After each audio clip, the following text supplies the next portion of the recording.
onde ele conta a história de como foi ressuscitado dos mortos. Ressuscitado dos mortos, uma história verdadeira.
Tá, muito obrigado.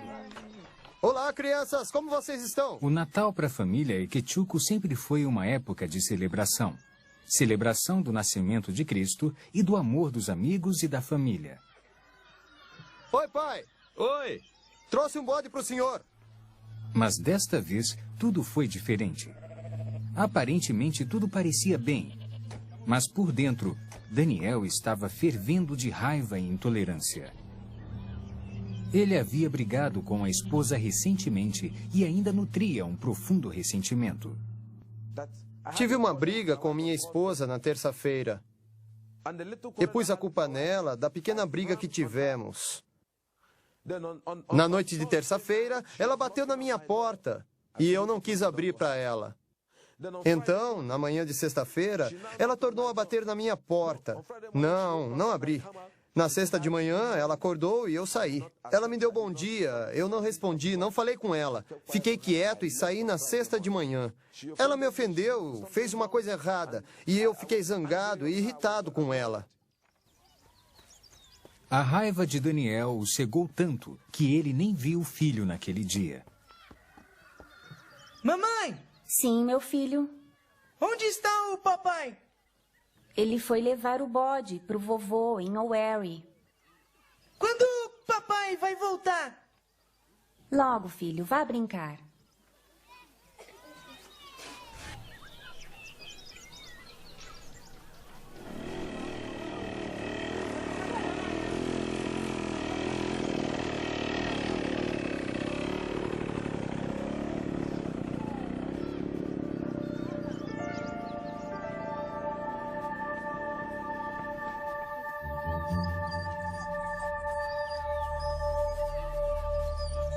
Os pensamentos de Daniel estavam confusos, como se sua mente estivesse em outro lugar.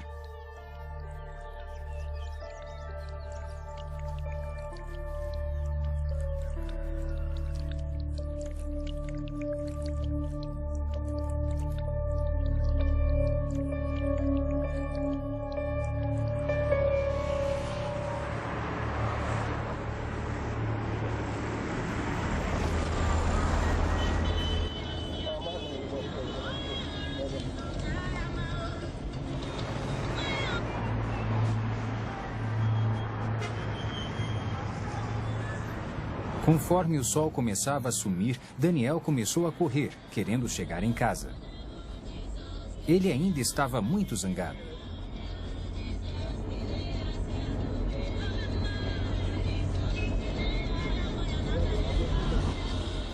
As ruas dos subúrbios da Nigéria são vergonhosamente rudimentares. Uma experiência difícil, no mínimo. Daniel sabia que devia dirigir com cuidado. Mas naquele dia, o carro dele parecia meio lento e desregulado. Quando ele descia uma das estradas de terra, tentou pisar no freio. Mas não houve resposta. Daniel começou a bombear o pedal energicamente, mas foi em vão.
Ele veio chorando me avisar que o pastor estava morto, que havia visto um grupo de pessoas carregando-o sobre as cabeças e descendo a rua.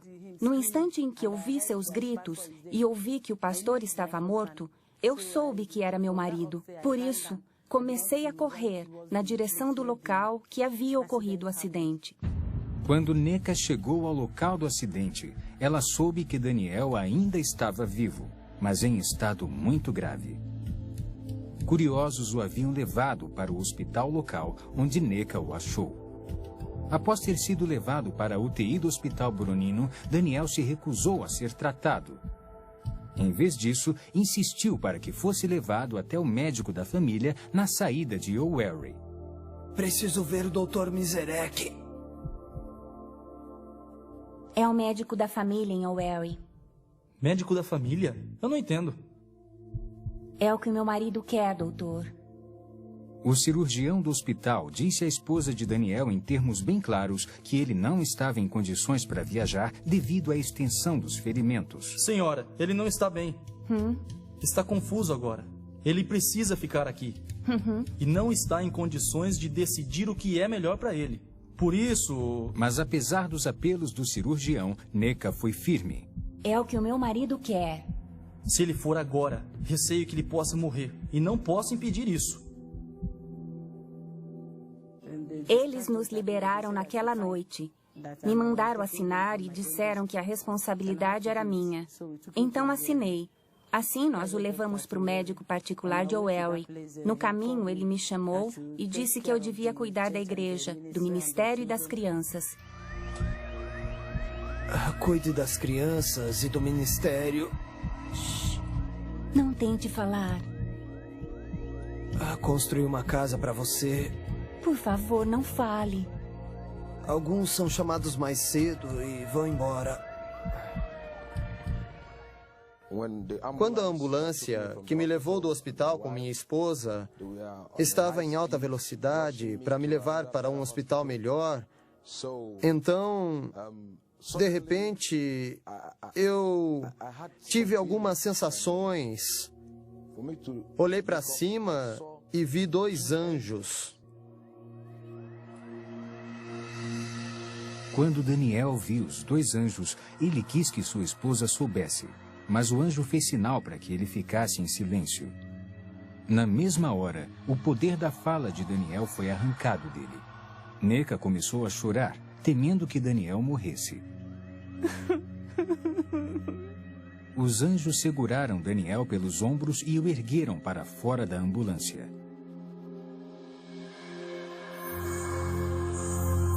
De repente, Daniel se viu em outro lugar com um dos anjos. Daniel, tenho muita coisa para lhe mostrar.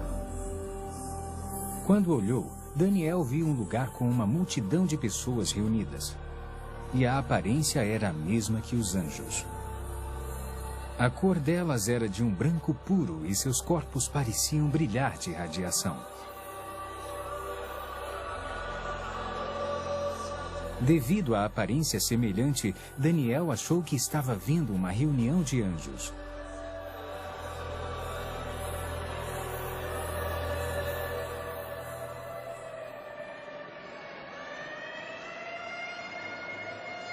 Enquanto isso, a ambulância corria para a clínica Santa Eunice em O'Wary.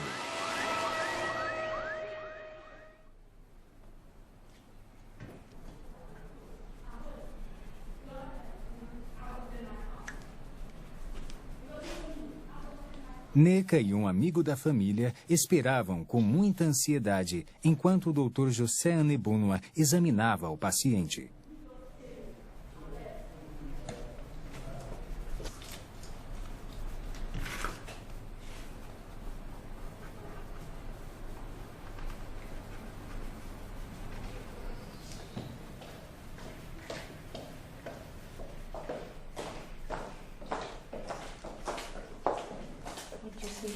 Onde está Neca?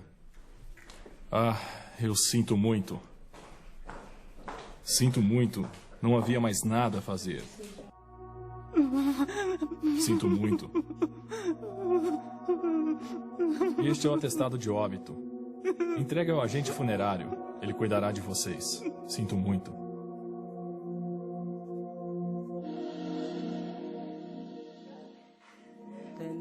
Então, naquele lugar, o médico o examinou e descobriu que ele estava morto e que não estava mais respirando. Tudo havia parado. Devíamos ir embora e levá-lo para a funerária. Eu não pude acreditar. Eu disse não, meu marido não está morto. Ele não pode me deixar assim. Esta não é uma reunião de anjos, Daniel. É uma reunião dos santos.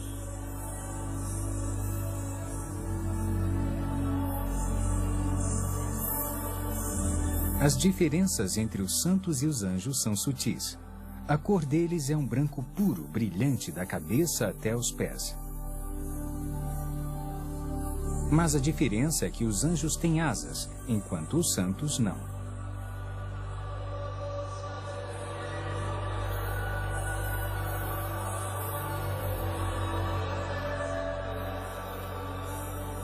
Os santos estavam adorando a Deus. Eles adoravam a Deus em uníssono e erguiam as mãos enquanto cantavam.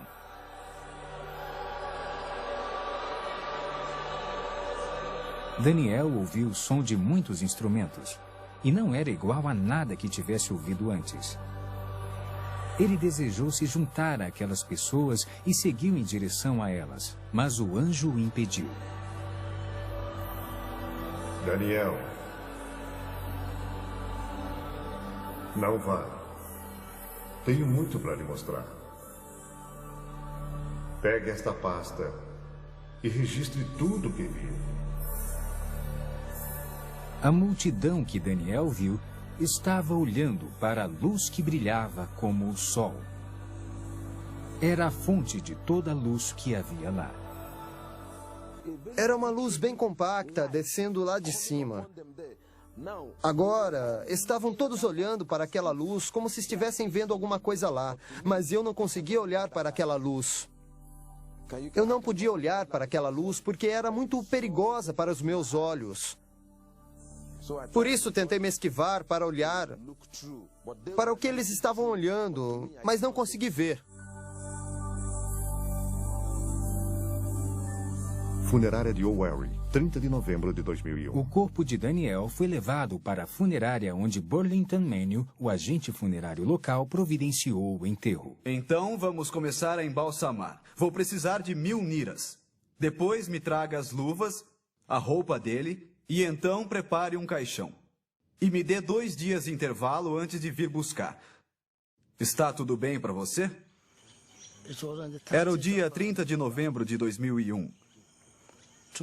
Foi neste dia em que trouxeram o reverendo Daniel Eke. Ele morreu em um acidente. Esse foi o dia.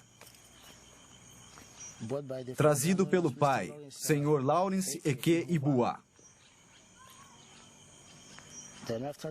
Então, depois do tratamento, dei algumas injeções, algumas doses. Essa é uma seringa de 5 ml. Usei umas 6 seringas nos dedos das mãos e dos pés para tratar antes do embalsamamento.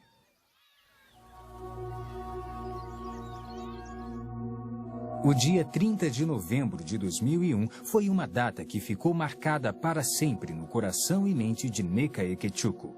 Ela, de fato, se lembra muito bem. Aquele dia foi terrível de aguentar. Eu fiquei chorando. Então a palavra de Deus apareceu para mim em Hebreus 11, versículo 35. Mulheres que pela ressurreição tiveram de volta os seus mortos. Quando eu li essa passagem, eu disse, seus mortos de volta à vida. Comecei a meditar tudo sobre a palavra de Deus. Então eu disse, os mortos, meu marido é um dos mortos que ressuscitam. Preciso levá-lo para a vigília de Bonk para que ele ressuscite. Vamos visitar as mansões que Jesus preparou para o seu povo. Na mesma hora, Daniel estava em um novo lugar com mansões radiantes até onde a vista podia enxergar. Não se comparava a nada que ele conhecia na terra. Apesar das aparências lembrarem prédios, a estrutura era incomum. Não era feita de materiais terrestres.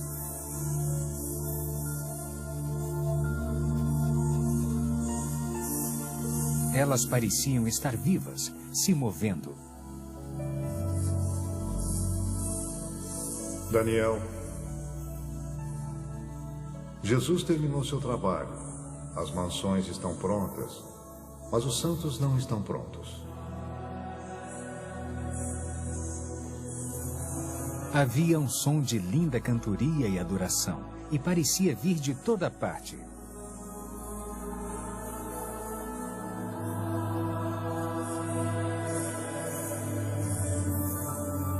Daniel quis saber de onde vinha o canto, porque ele não estava vendo ninguém lá. Daniel, o cântico de adoração que está ouvindo está sendo cantado pelas flores.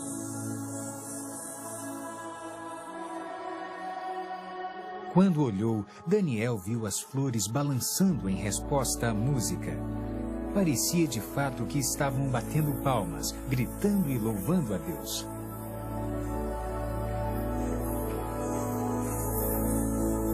Estão esperando pelos santos.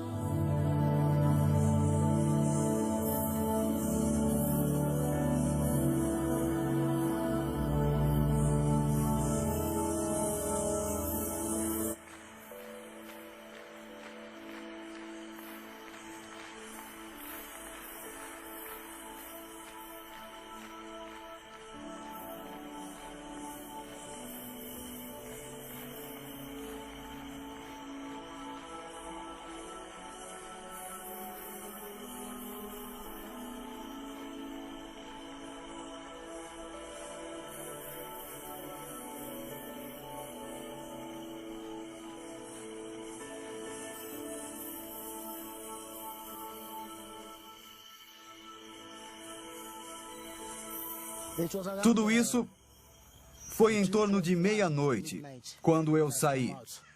Comecei a ouvir barulho por aqui. Fiquei imaginando se as pessoas da igreja estavam em vigília ou algo parecido. Continuei ouvindo cantorias, louvores, palmas. Fiquei pensando e decidi vir até a funerária.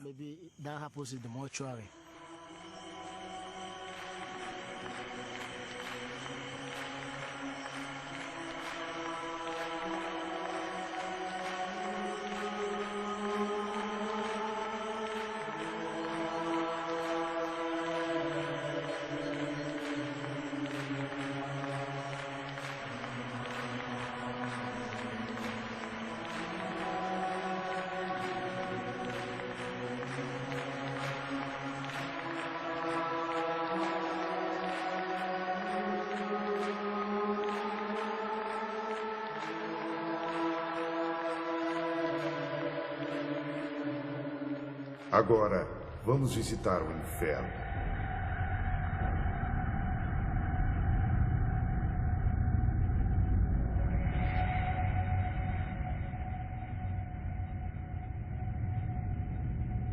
Dá para ver os portões do inferno?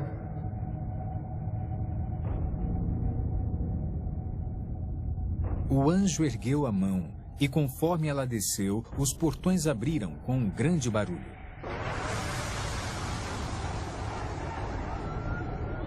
Daniel podia ouvir o choro e o lamento de muitas pessoas, mas não conseguia ver nenhuma delas.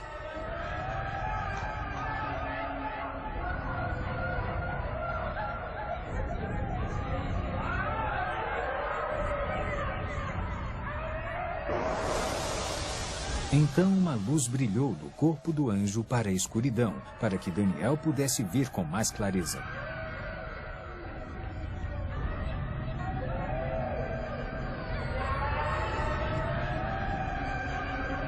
Havia muitas pessoas lá, mas ao contrário das almas do céu, a aparência delas era a mesma que haviam tido na terra. Havia pessoas de cada raça, cultura e nacionalidade. Cada pessoa parecia aprisionada em seu próprio tormento pessoal, um tormento que continuava pela eternidade, e não podiam se comunicar com as outras. Os sons de choro e lamento eram quase ensurdecedores.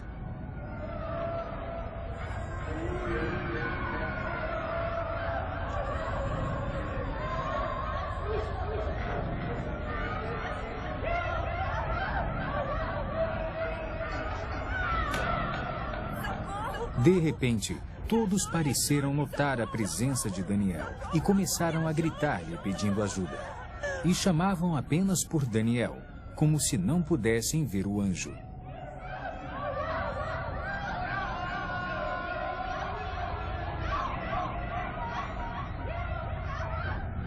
Por favor, me ajude! Sou um pastor! Roubei dinheiro da igreja e menti!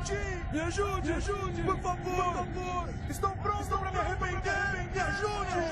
Na mesma hora, depois que o pastor fez aquela declaração, a força que o atormentava pareceu aumentar.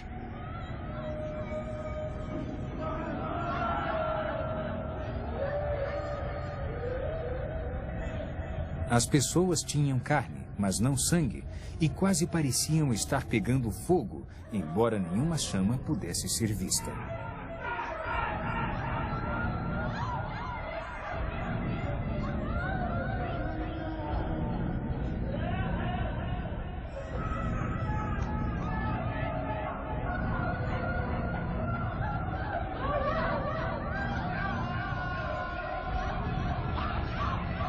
Havia um grupo de pessoas que estava comendo a própria carne.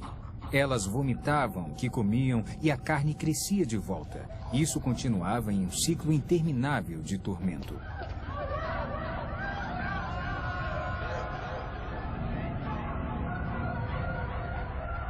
Essas pessoas que você vê se comendo praticaram bruxaria enquanto estavam na Terra. Elas se especializaram em comer carne humana e agora elas vão se comer para sempre. Elas estão colhendo o que plantaram. Aquele lugar não é bom para nenhum ser humano criado por Deus. E Deus não fez aquele lugar para o ser humano. Fez para o diabo e seus agentes. Mas seres humanos teimosos que desobedecem a Deus como o diabo também irão para lá. Deus não tem a intenção de pôr nenhum ser humano no inferno. É um lugar perigoso e mortal. Ele o criou para o diabo e a sua gente. O que viria a seguir seria uma declaração surpreendente feita pelo anjo.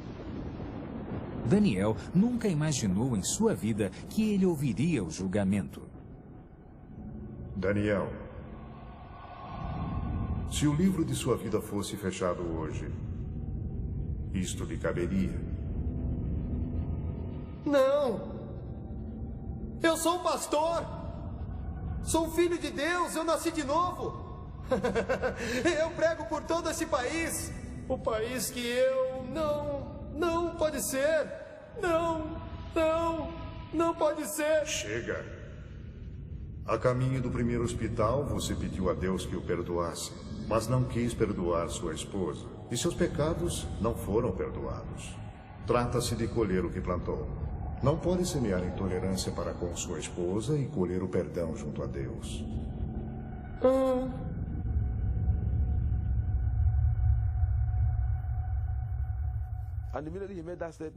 No instante em que ele disse aquilo, meu espírito me convenceu que o que o anjo havia dito, ou o meu julgamento, era verdade. Eu não disse não, porque me lembrei que havia brigado com minha esposa na quinta-feira. E na briga que eu havia tido com ela, eu a havia ofendido. Então, na noite de quinta-feira, ela bateu em minha porta. Não abri a porta para ela.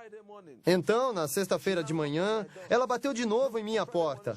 Não, na sexta de manhã, ela acordou e saiu. Ela disse, bom dia. Eu não aceitei. Não falei com ela. Fiquei em silêncio e parti na sexta de manhã.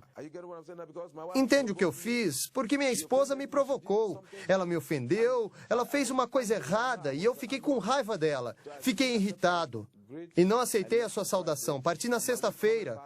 Quando estava voltando, sofri um acidente e morri. Por isso, o anjo me disse que minha esposa havia me oferecido a paz e eu não a perdoara, e me voltei para Deus e pedi que Ele me perdoasse. Ele não me perdoou e eu iria para aquele lugar. Então eu chorei, mas não disse não. Não recusei o julgamento. O julgamento era verdadeiro para mim, porque eu sabia que, no fundo, eu estava zangado com a minha esposa. Eu estava pensando no que fazer com ela. Pensei, minha esposa me esbofeteou, me bateu. O que vou fazer com ela?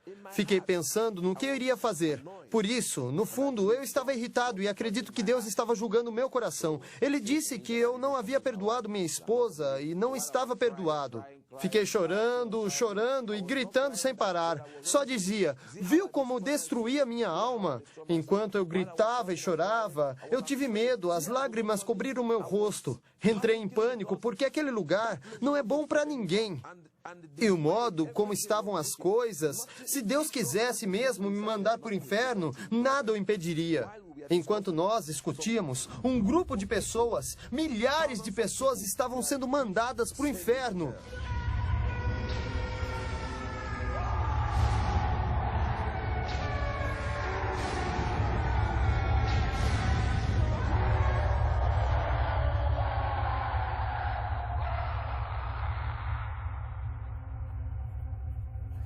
Então concluí que eu devia fazer alguma coisa para garantir que meu marido ressuscitasse. Eu acreditava que ele ressuscitaria se eu desse um passo de fé e alguma coisa boa resultasse disso. Papai? Papai? Hã? Vamos levar o corpo dele para a igreja. O quê? Vamos levar o corpo de Daniel para a igreja. Ada, minha filha. Daniel está morto. Ele partiu. Ele vai ressuscitar, eu sei que vai. O sogro de Neca recusou seu pedido de tirar o corpo da funerária. Mas, enquanto isso, do outro lado da cidade, tudo funcionava milagrosamente em favor dela.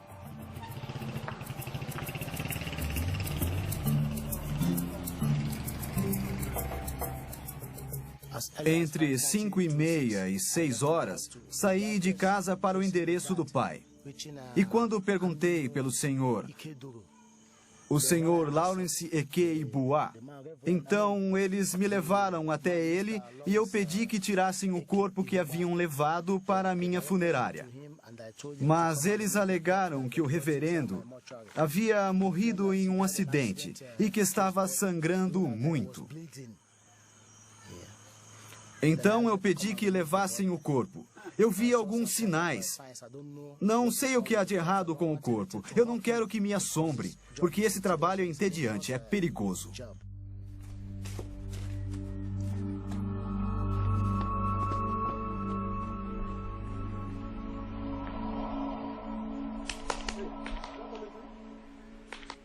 Bom dia. O que o traz aqui tão cedo? Quero aquele corpo fora da minha funerária. Por quê? Por quê? Aconteceram coisas na noite passada. Que coisas? O que aconteceu? Havia música vindo da sala dele. Ah, fique calmo. A música vinha da aldeia que estava festejando. O que isso tem a ver com os mortos? Não é isso. O que exatamente? Eu não sonhei, está bem? Havia música vindo da sala dele. Meu jovem, você bebeu ontem à noite? Eu não bebi nada. Tudo o que eu disse é verdade.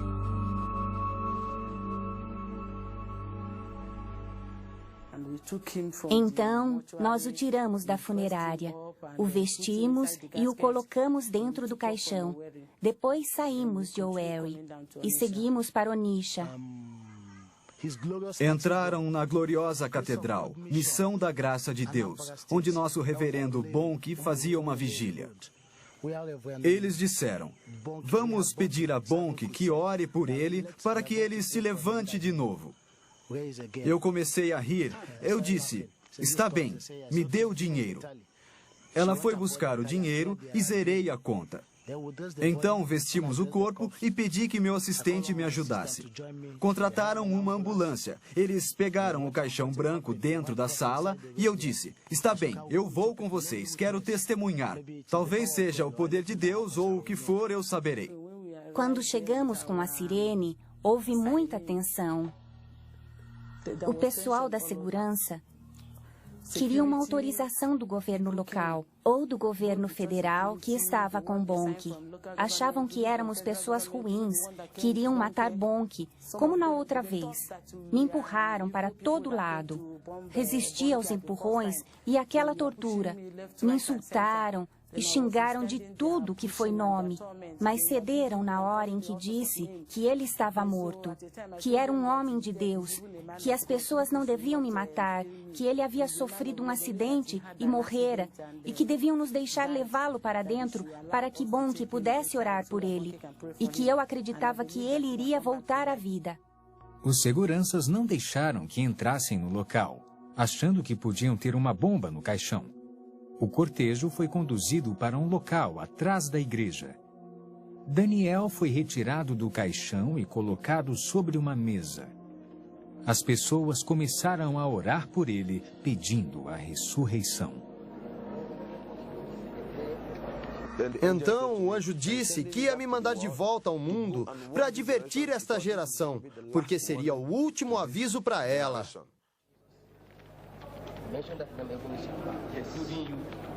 Com as orações, o coração dele começou a bater. A vida voltou em seu coração. Continuamos orando sem parar. Enquanto tudo isso acontecia, ele começou a respirar aos poucos, mas seu corpo ainda estava rijo.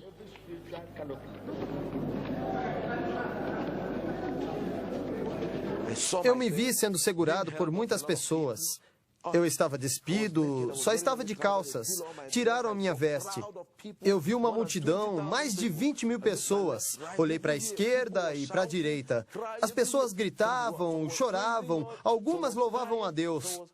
Então eu olhei à minha volta, não consegui entender o que estava acontecendo, porque para mim eu estava caindo e quando abri meus olhos, vi todas as mãos me segurando. As pessoas que estavam lá disseram que eu dei um pulo. Lá está o caixão.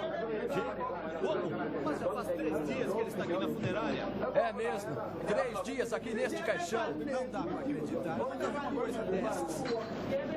Eu vi a grande catedral. Era muito grande. Olhei em todas as direções e havia muita gente. Algumas gritavam, outras diziam caixão, outras diziam funerária, outras 3 dias. Eu não entendia o que estava acontecendo, porque para mim não havia se passado mais que 15 minutos. Por isso, não entendia por que estavam dizendo 3 dias. Para mim, não houve dia nem noite. Houve apenas aquele momento em que eu vivi.